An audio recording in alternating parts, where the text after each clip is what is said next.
Bugün özellikle dikkat çekmek istediğim bir başka konu var. Sigara olarak genelliyoruz. Şu anda Türkiye'de ve dünyada en çok kullanılan ürün sigara olduğu için, ama bunun içinde bütün tütün mamullerini koymak lazım. Bunlar neler? Pipo, Pro, nargile ve en önemlisi de gençleri tehdit eden elektronik sigaralar. Bunun her türlüsü.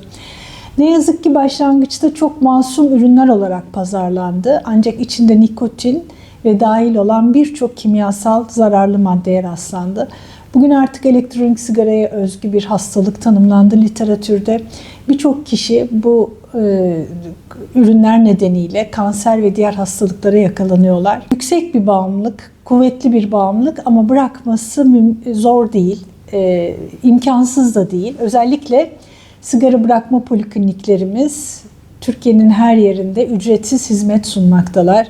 Farmakolojik tedavi desteği veriyorlar, psikolojik destek veriyorlar. Bağımlılık mekanizması aynı. Elektronik sigarayı bırakmak da benzer şekilde, yani sigara bırakma tedavisine geçilen yollardan geçiyor. Elektronik sigaranın sosyal şöyle bir tehdit şeyi var. Şu anda henüz yasaklanmadığı için kapalı yerlerde kişiler bunu rahatlıkla restoranlarda, evlerde, ofislerde kullanıyorlar. Ama çok yakında, çünkü bilimsel kanıtlar çıktı artık, yasalarla bu da yasaklanacaktır. Orada birazcık daha zorluk yaşayabilir kullananlar. Çünkü sigara bağımlılığı tabii ki bir kimyasal bağımlılık. Beyinde nikotin denen maddenin bağımlılığı, ama tek başına kimyasal bir bağımlılık değil.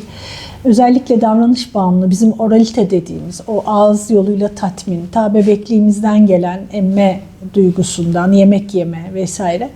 Aynı şekilde bize psikolojik olarak doyum hissi veren bir alışkanlık. Dolayısıyla o ağızda elektronik sigaranın kullanımı, üstelik de kapalı yerlerde içildiği için, hani biz ona erişkin emziği de diyoruz.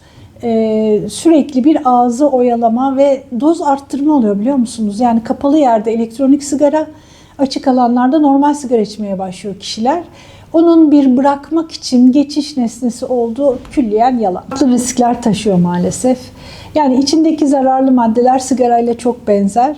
Ama artısı var. Isıtılarak içiliyor çoğu. Ve dediğim gibi biraz önce yeni bir hastalık tanımlandı. Akciğere özgü bir hastalık. Çok hızlıca akciğer yetmezliğine götürüyor. Bundan ölüm vakaları yazıldı literatürde, raporlandı. Ve akciğer nakli olmadan kurtulma şansı yok kişinin. Bu nedenle gerçek daha da bilmiyoruz, yani yakın gelecekte daha başka ne zararlar çıkacak. O nedenle hiç masum değiller.